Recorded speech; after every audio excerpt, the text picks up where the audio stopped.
Good morning. I'm calling this meeting to order. Thank you for joining us during our weekly hybrid MLS breakfast meeting. My name is Victoria Stapleton. Okay, and I am your April program chair this week. Okay, a little bit about me. Prior to real estate, I worked as an actress and a model, joining the SAG-AFTRA in 1994. So I've been in this business for a long time. And most recently did a national print for Chase Bank Veteran Loans with my husband, Buck, who is actually a veteran. And I have been in movies with Nicolas Cage, Mark Ruffalo, Christian Slater, and Sandra Bullock. I have done TV commercial and print advertising for major companies. I'm still getting auditions as late of yesterday. Yesterday I had to do an audition. I was like, oh my God. Anyway, that's me. Okay.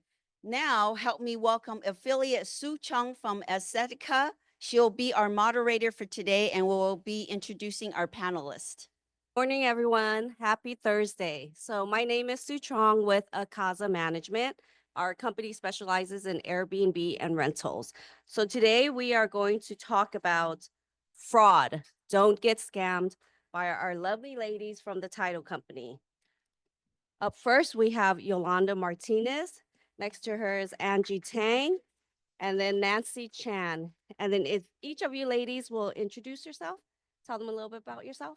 Morning, everybody. Yolanda Martinez-Arenas, WFG National Title Company. This is my 43rd year in the business.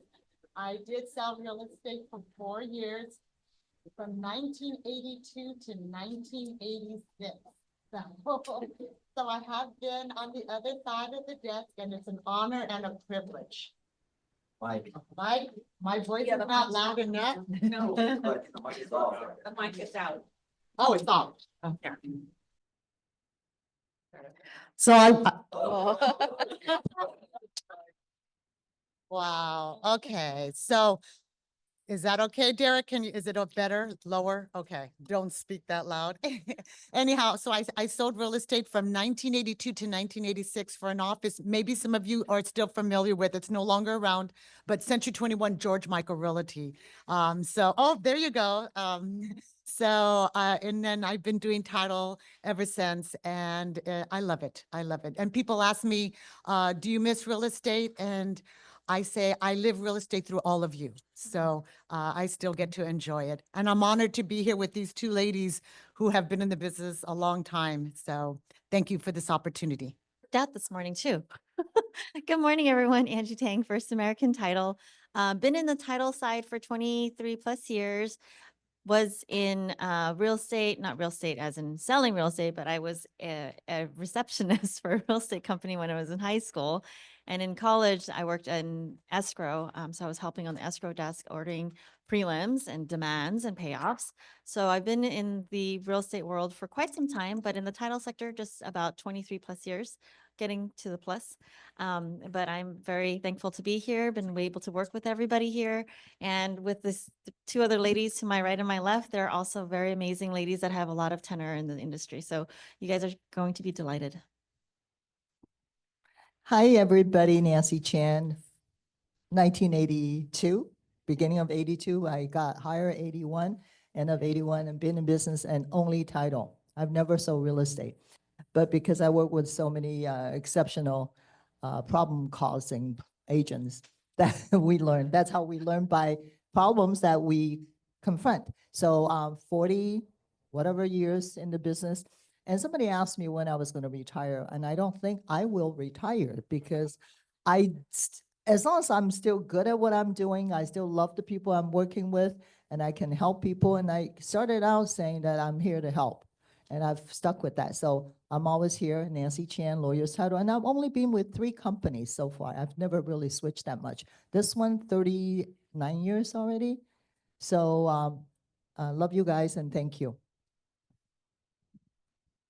Thank you, ladies. Okay, so let's get started. First question for Yolanda. Why are seniors a target for fraud? Okay, so right now fraud is, oh my gosh, it's so bad. It's so bad. So seniors are one of the #1 targets for many reasons. One, they own majority of ownership of property, real estate. 2, their properties free and clear, or a very small mortgage. So that's another reason why they're targeted. And three, because they're targets because they're elderly, maybe some of them are starting to experience dementia, Alzheimer's. They're more scared, fearful. So people are preying on seniors right now. And so that's why when you bring a transaction, the title companies will ask for extra documentation, especially if senior and they're signing, we may, depending on their age and the circumstances, and the property's free and clear, all these are red flags. We will ask for maybe a doctor's letter or extra documentation to make sure that they are competent, there was no duress, a family member or someone else is not coercing them and, fraud. So that's why seniors are a big target. And I know a little later, we're going to touch on more about this topic. So I'm going to just leave it at that for right now. Thank you, Yolanda. Angie, is it only wire fraud that our industry should be aware of? So I know there's been a lot of talk about wire fraud, but that's not the only way that you could be susceptible to fraud. There are different ones such as impersonation, which is like using audio and video pretending to be you, especially now with the incorporation of AI. So people will sound and make videos like it was you, but it really isn't you. So it's extremely scary. There's going to be fake listings. A ton of those are happening right now where they pretend to be a listing and then they get the buyers to wire the funds. And there's actually no property with that contact that property doesn't exist. Manipulating legal documents. That's a huge one too. So they'll do like fake signatures. They'll pretend to be that person and it's not that person. And lots of POAs are fraudulent. There's identity theft where they're even faking identity documents. There was one case where I worked on that was a driver's license and a passport, and the picture was the same. When do you ever have the picture being the same when you're taking a driver's license and a passport? They're never the same. Takes a little bit of thinking, but these are things that we've seen, even fake notaries. We actually worked with at the FBI at one time to do a sting operation with a fake notary. He got caught using one of our First American escrows. We went to the FBI, raided his trunk, and he saw a bunch of different fake notaries stamps there. So there's been a ton of different types of fraud. And as Yolanda said, it goes with escrow and then it goes with title. Those are your front lines to see when fraud arises. And later on, I'll talk about some red flags to look out for. Thank you, Angie. Nancy, why is a statement of information a tool for preventing fraud? We all know what a statement information is. We call it confidential information. Who uses DocuSign? I do. I love it and I hate it. From the title point of view, I don't like it. Statement of information, as an agent, do not ever let your client sign a DocuSign. We want live signature. That's why it's important. That signature is not fake. Now we can get a scan one, but before we want the original. So we can look at the signature and see if that's the right person. So that's really important. Do not ever let your client sign a DocuSign. I'm going to reject it. All of us will reject it. That's one very important tool. And also, Nancy Chan. How many Nancy Chans do you know? I know 4. I know 3 David Clarks. John Wong, okay? And Jose Rodriguez, Yolanda Martinez, right? So that statement information, we want all the necessary information, the social security number. Some of the foreigners, they don't have it, but we will get driver's license, passport, year of birth, and not the same Nancy Chan could have been married to the same 2 person in the last 40 years, right? So that makes a difference. We identify who that person really is. And when the title company question you and you don't give us the statement information, we're not closing. We're the last line. We're the defensive line to help you, and so you don't get sued. It's the property is really high value, and you're gonna get sued, and the attorney is gonna take you out and hang you to dry. So that is one thing that I love DocuSign. I love technology, but technology has brought a lot of problems into this industry. So be careful. Thank you. Thank you, Nancy. Yolanda, can vacant lots be targeted for fraud? Yes, absolutely. Actually, right now, vacant lots are like the prime, one of the prime targets for fraud because it's easy. So think about it. A vacant lot, no structure, no one lives there. So, and it's less detectable. So I'm going to share a brief story that happened to me early on in my career. I had an agent approach me that his client bought a vacant lot in Los Angeles City for $246,000. And this was a long time ago, but in a prime area of Los Angeles, $246,000. Fast transaction, and the seller convinced him not to go through title and escrow because it was such a great deal and save on escrow and save on title. So it was such a hot deal. The buyer went for it, gave the 246,000. He got a deed. Later, and I say later because again, a vacant lot, you don't live on it or no one's on there. When he was going to do something with the property, he realized that the person who sold him the property was not the real owner. So while saving on escrow and title fees, that person just lost 246,000 plus the advice when they came to me goes, what should he do? Get an attorney. And so that old saying, when something sounds too good to be true, it's usually not true. People, my biggest advice when people come to me about title and escrow, please, please, please, if you're going to invest in purchasing property, please invest in escrow and title.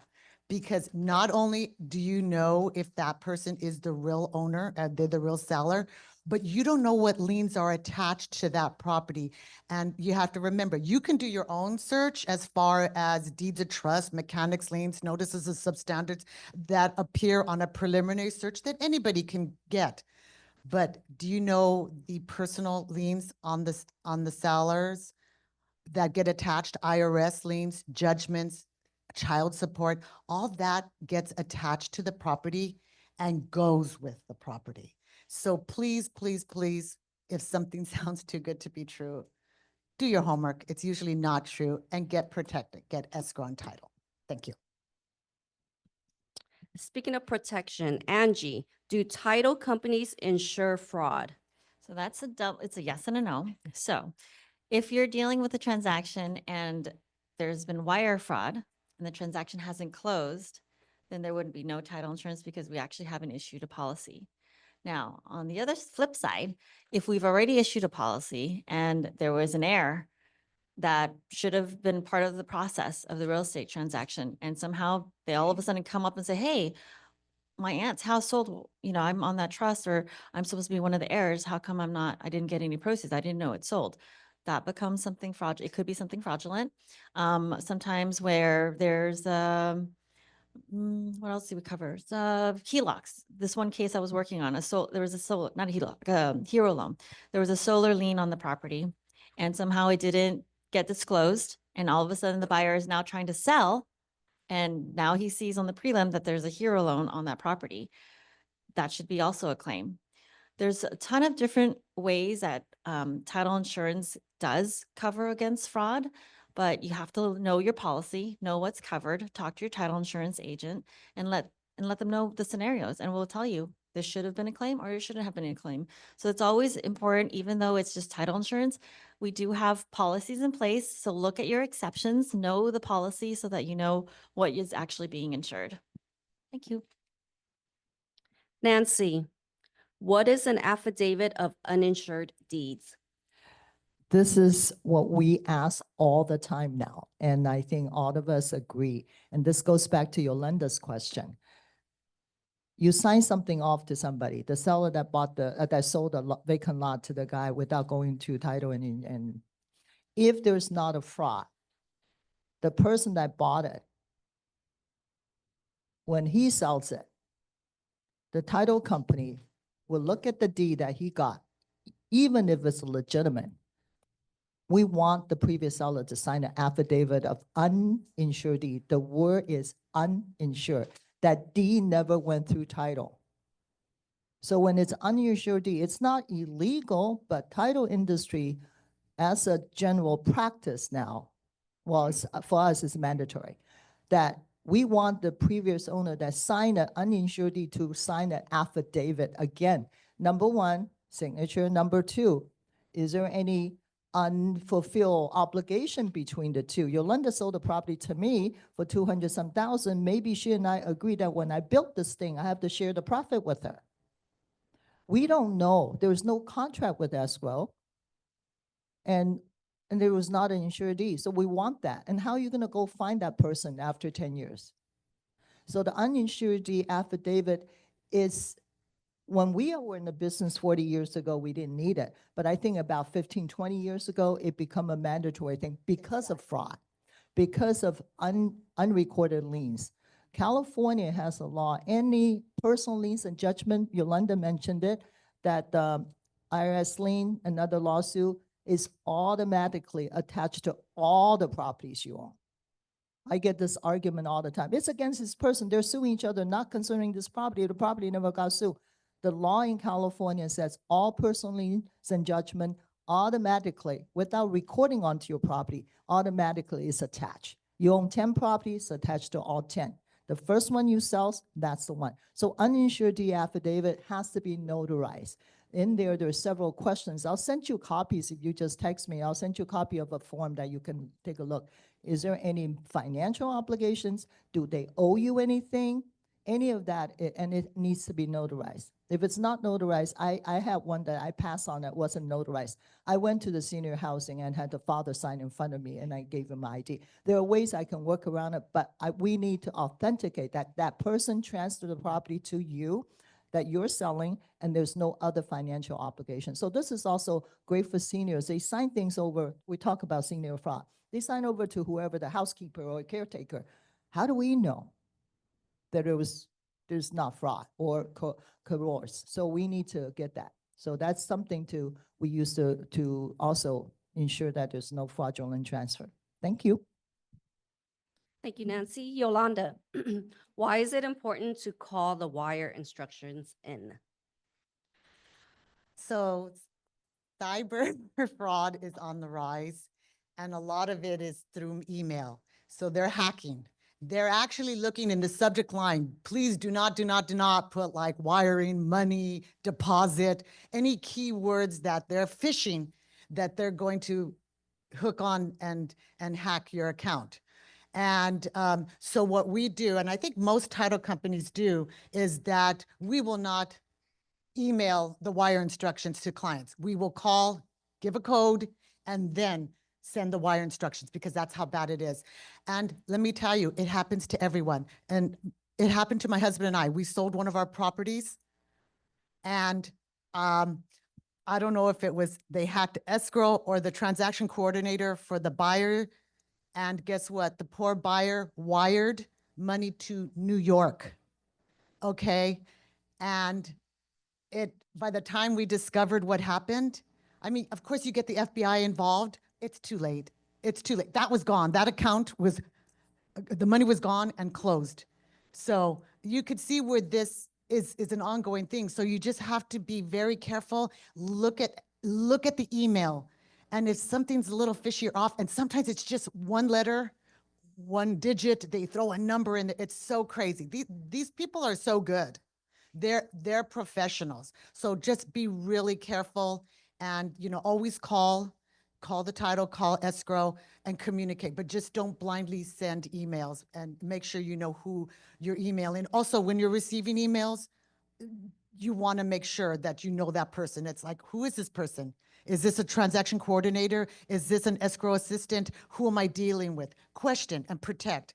And real fast, going on both Nancy and Angie's both questions, I liked about the uninsured deed, and do title companies insure everything or fraud? We had a file. It was an uninsured deed, and the lady, the owner, was in jail, so she deeded uninsured deed to somebody else. Okay, so of course we're going to ask for an uninsured deed. Okay, and something wasn't right. So then we just like asked a question or did our own little research. Why is this seller in jail? Real estate fraud. Okay, if that's not a red light, you guys, we did further investigation. She acquired the property through fraud. So do you see where we have to be protect? So of course we declined that. So we don't insure everything. We ask questions and sometimes it's pretty obvious. So that was for both of these ladies. They were right on, spot on. So anyhow, hopefully I've answered both questions. Thank you, Yolanda. Angie, what are some red flags agents should be aware of? Sorry, guys. So Yolanda brought up talking about free and clear land earlier. So free and clear land is one of the top things because, again, nobody lives there. And it's a huge red flag. Believe it or not, Lancaster is one that we see a ton of fraud happening in Lancaster for land.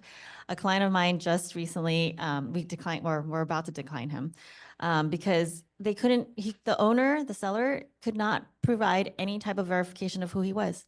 He just kept saying, I live in Taiwan and I'm not going to give you anything. I don't have time. I'm traveling. You couldn't even give us an ID. So obviously it's probably not going to go anywhere. So that's one, free and clear property. The seller's position is going to receive a lot of cash out. That's another red flag. There's going to be a lot of red flags here, but these are just some of them. Purchase contracts have confusing counteroffers, amendments, or unusual terms. So you guys have to look out for your counteroffers. There was a client I was actually talking to. He received an email for an offer for one of his listings. He opens up and clicks on the link to download to open up the offer. And it was a fake. It was a malware. He downloaded a virus onto his computer. And so what happened was he called that agent. He goes, "Hey, what happened? Why isn't this, the offer, working? Like it's now causing my computer to go 5% slower. Like it's going at 5% pace." He says, "Oh, my email's been hacked. And the person that's using my email is sending offers to everybody in his database." So when you click on anything, hover above anything and hover above the emails just to verify if it's a real document or not. It can happen to anybody. Using of POAs. POAs have a strong force on fraud because it's one document that's allowing somebody to sell somebody else's house. So that's a huge thing to also look out for. Elder principles that Yolanda was talking about. Recent transfer of title for no consideration. That means the transaction took place when there was no monies involved or no escrows or titles too, like Yolanda was talking about. Instructions marked as rush, urgent, or secret. Whenever somebody tells you we have to do this right now, everything's like quick, quick, quick. That's another red flag to be aware of, to make sure that you're going to be looking at every letter and every word on that contract. Request to wire funds to foreign or unknown banks. That's another one. So whenever you see any of these type of red flags, and there's a ton more, we're actually having a class on fraud April 16th, if you guys wanted to know, it's a webinar. You have to understand all the different nuances to fraud because it's much, much, much more prevalent, especially with AI now. So keep that in mind. If you have any questions, let me know. Let us know. Let all of us know. Nancy, why do title companies still ask for payoff letters when there was a full reconveyance recorded? I get this asked all the time. Nancy, my seller paid off this loan 10 years ago, and you stated on the preliminary title report there is a full reconveyance recorded. That we'll put it in, but we still ask for a pay in full letter. So if you have clients now that you know that they are paying off the loan, ask them when the bank sends them that letter, please keep it. I keep everything. Okay, but a lot of people don't, because that's when the title company, when you want to sell, your seller wants to sell 10 years later, we still ask for the payoff letter. The bank, sometimes the credit line is the worst. They don't have information on credit lines after how many years. So the reason is during the crash, during the short sale and there was a lot of fraudulent reconveyances. And that happened so often, the title company said, we don't want to take a chance. So let's give us a payoff letter. If you don't, the escrow, sorry, Alba, you guys have to work harder, have to ask the seller, and you have to coordinate with them to get the bank to issue something else. So have your people keep the statements You know, now it's electronic. It's, you can file it, but the older people, they have files. Every month you get a statement, keep those. The payoff letter comes. So we still want to verify that loan is paid off. All right. And that's really important. And back to the red flags, it is everywhere. We've had, I think Steve and some of the people that's been here longer, remember in the 80s, there was a elderly people get their property sold, 88, 89, and it was in the LA Times. So scammers are out there since throughout history. It's just, it's more prevalent now because of technology. Okay, so opening up your email, and I'm going to tell you this is important. My company device, whether it's iPad or my phone, my email, I have to have a key every few months to make sure that I'm authenticated, I can log in. And I carry this in my little purse pocket because this is what we use. And don't take your email lightly. You gotta get it encrypted. US Bank, all the banks send us email, everything's encrypted. Why? Because we don't want you to get scammed. Okay, we're protecting the consumer. And trying to get the money back is like, no, I had a client lost $300,000 just last week, wired to the wrong people. Okay, so be careful about these. So thank you. Last round of questions. Yolanda, what is the importance of meeting the principals, the sellers in person in a real estate transaction? So unfortunately, I had a transaction just that. It was an elderly person, the property was free and clear, and the property was vacant. So somebody knew that, maybe it was a relative, a neighbor, or somebody just scamming the neighborhood, and they do. You hear now this latest, they put cameras in the yards to kind of track you, see if you're coming or going. So this house was vacant, and so somebody pretended to be the seller, contacted this investor, and said, "Hey, I want to sell my house. I have to go wherever out of state, and selling it real cheap. This is a house in the South Bay. I'm not there, but the key is in the back, underneath the mat, the back door." So the investor, of course, went to the back door, got the key, looked at the house. Oh my God, this is a great price. So he went to his lender. I got this amount down. The lender was legit, our good customer. They went to escrow. Escrow was legit, good client. So guess what? They did the loan, okay, everything, but the seller was already out of state. Or first, no, I'm sorry. First, he was in San Diego. So notarized the grant deed in San Diego, very close to Mexico border, I think. Anyhow, so guess what? Closed escrow. The investors all happy. He's working on his house, and the owner shows up and says, "What are you doing?" He goes, "I'm fixing up my house." He goes, "This is my house." He goes, "No, I bought it." He goes, "I didn't sell it." So, okay, there was an imposter, the seller, and no one never met the seller. The ID was, I mean, it's so easy now to make, believe me, it's so easy to make fake IDs, all that legitimate. It is so easy. So again, I go back to that saying, is something sounds too good to be true, it's not true. So this is a scam, and they're fooling realtors, okay? So if somebody approaches you, "I want you to sell my property. I gotta go out of the country. I gotta go out of state, here, blah, blah, blah, blah," and it's a lot less, they're also pulling you in. And here's the thing, they're not, now when these claims they surface, and they do, they're not just hitting the title companies. Of lately, they're going after escrows and the agents. So it's not just claims against the title. So we all need to be careful, and you have to think of it this way. You guys are our first line of defense as agents who are out there with the customers, and then escrows are second line of defense, and then we're the third and final. So we need to work together as a team. If you know the customers better than we do, please do not work with customers that you never met, or funny, or it's odd. So, I mean, just help us help you, okay? And don't get mad when we decline something or ask for extra documentation. We're only doing our job. We don't get paid if the transaction doesn't close either, but we're only doing our job. We're trying to protect the homeowners, the buyers, escrow, and you, and the lender. So thank you so much. Thank you. Thank you, Yolanda. Angie, how much has fraud affected the real estate industry? Okay, if you guys know me, I'm all about statistics. So this is a whopping 12.5 billion with a B in 2024. That was last year. And guess what? It's already rise 25% already. First American has seen multiple fraudulent attempts on a weekly basis. Weekly basis. In the last 3 weeks, I've already had to decline three different transactions and have to hear about 2 different claims from 2 different title companies.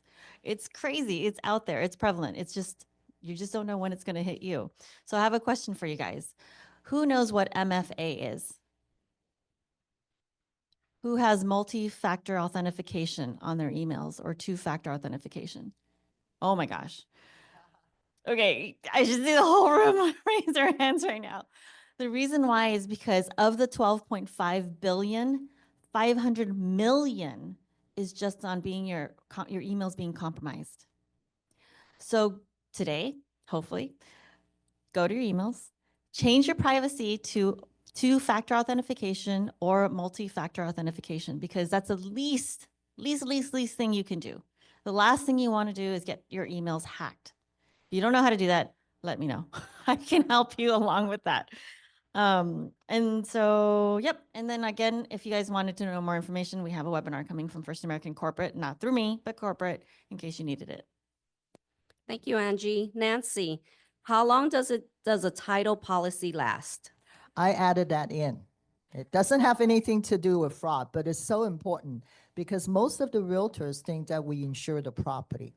Your fire insurance insure the property. Your other insurance, we do not insure your property. We don't insure how big the property is, what the lot size is. We insure the owner's interest and their estate in that property. So the key is, now listen very carefully, if I granted my property to my brother, title policy expired. We didn't insure my brother. Nancy Chan was the insurer. So a lot of agents, when they do these, help people transfer property, they're doing quick claim, all this stuff. You don't know. That's why escrow don't even do those documents anymore, because there's liability. You don't know that the person has lost title insurance. If there's fraud or anything happens later, I got somebody that called me, and I don't want to name which title company. It's not any of them here. Nancy, they won't insure us because there was a fraud. I said, well, let me look at the property. They transferred without going through a legitimate escrow and title. I said, yes, they can deny your claim. They didn't insure this person. They insured the previous owner. Okay, so most people don't know that. And I want to add that in because it's important for agents to know. Don't tell them you can quick claim and do this and that. Only time that the 1 to 4 unit that's insured is that when you grant it to your own family trust. 1 to 4 units only under homeowners policy. Okay, so we do this all day. I get the calls all day. I don't do them, I send them out, and I tell them to talk to their CPA or their attorney before they do it. And we will tell you no sometimes because we're really looking out for you. So if you grant it to your own trust and you're still the trustee of the trust, it continues 1 to 4. 5 and up, don't ask me why, that's the law. Okay, so if you need more information, any one of us can answer it. And also, the homeowners policy do insure against fraud. So make sure that you read your policy exceptions. Clearly, it's behind the preliminary title report. Those are exceptions. I guarantee you, if you can't sleep at night, that will help you sleep. Because I tried to read it when I first got into the industry. I didn't understand a word of it. But we're here to help you, and thank you so much. Thank you, ladies. Thank you for the very valuable information. Are we open to questions? Okay, so we have a few minutes for questions. So if anyone has questions, please come up to the mic.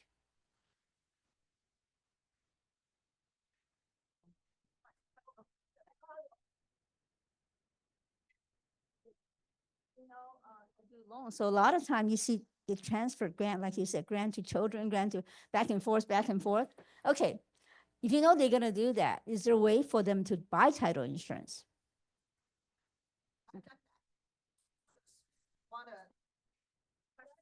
Oh, a lot of people just transfer title, they grant it to their brother, mother. There's no title insurance because it was not a transaction. They have to buy title insurance. For those, Hello? Oh, Yeah, the back. Christina. Oh, it's working now, sorry. Yeah, so there's a lot of people that grant back and forth. Is there a way to ensure that? I have one case, well, a couple of them, they call me, an agent called me and said, well, the brother wants, one is getting married, so the mom bought the property for the two brothers. They want the older brother is getting married to be out. I said, sell the half, get title insurance. Sell it at the value that market value, get real escrow title. You got to spend the money. We're here, escrow and title here.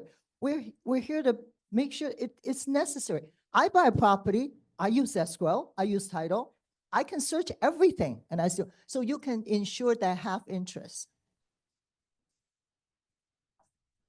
Too bad. You have to have escrow. No, refinance, you're owning a loan policy, your insurance expire. Oh, they already granted it out. Oh, I can't. There's no retrospect thing. Yeah. So when people ask me, they're not happy to hear what I tell them. But I told the agent that's the only way. I don't kill the messenger that brings you the bad news. If you want security, you spend the money. Right? So you can insure portions. Okay. So Okay, I have a question from the Zoom audience. This is a question from Seal Rudder. Her question is, how do we protect ourselves when dealing with LLCs where you never meet the actual buyers? Little bit not clear what she wants, what she's asking. It is clear? okay, Do you I get it? think when we see entities, no matter it's a trust, LLCs, we want the LLC document. We also want a minute. We look at who's the manager, we will demand for those. If you don't give it to us, we're not closing, right? Yeah. Okay. Yeah, it's the same for us. I, Like we, go ahead. for Sale's question, the title companies will ask for operating agreements. We'll even check their standings, if they're in good standings. No, we do our research. So it's not just because they're an LLC. We check to see, the operating agreement. We see who's got the signing power, who's the president, vice president, whatever. So who the chief operating officers are. So no. Just because it's got an LLC, title companies still do a full-blown out search, and it's just with an entity, a different name, not an individual name, but no, it's just, it's kind of like a trust too. If you sell in a trust, that's why the title companies ask for a copy of the trust. We need to see, who's the successor trustee, who has signing power, et cetera. So we do our due diligence. I have a question in regards to LLC. So when the person that is in the LLC requests an update of personal information, how often or how long does that take to be propagated and updated? A good example is, it's very common when in an LLC, when you go through title, you go to the website, you check who's the owner. They say mailing address is a PO box. Okay. Rather than the residential. Of course, yes. Where they live.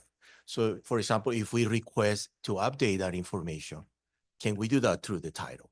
And I believe we have done that. I have done that, but I just, for curiosity, how long does it take to update that information? If we request a I think you're talking private, about the property profiles, information right? or mistakes that we Now, on the California probably website or the title. title company. Property Oh, on our property profiles, okay. But exactly. So it just depends. Every It doesn't company have is to different. be, it doesn't have to be the mailing address. It could Mhm. be an error that the person will fill out the form. It was a mistake. And he says, oh, can you update me this?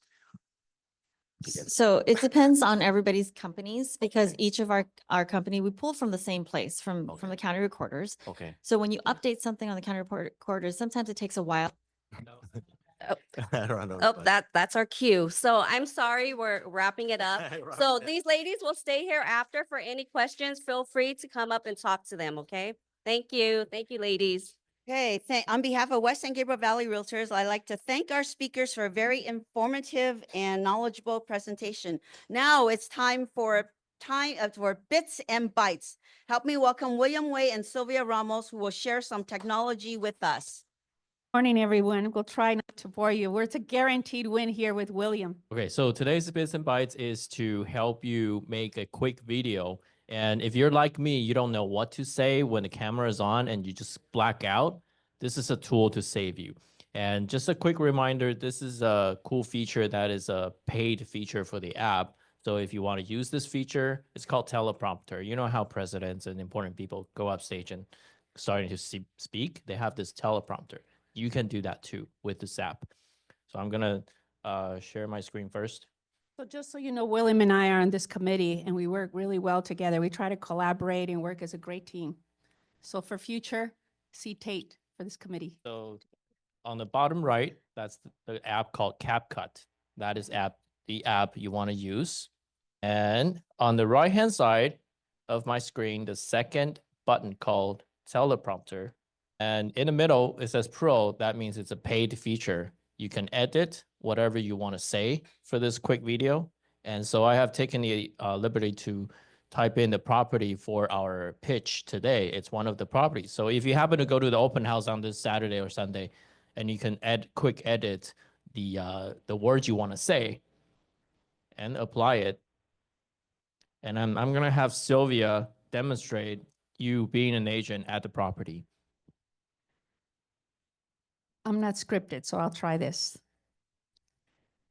Welcome. This 1145 East California Avenue, Pomona, California, a delightful 3-bedroom, 2-bathroom home offering approximately 1,481 square feet.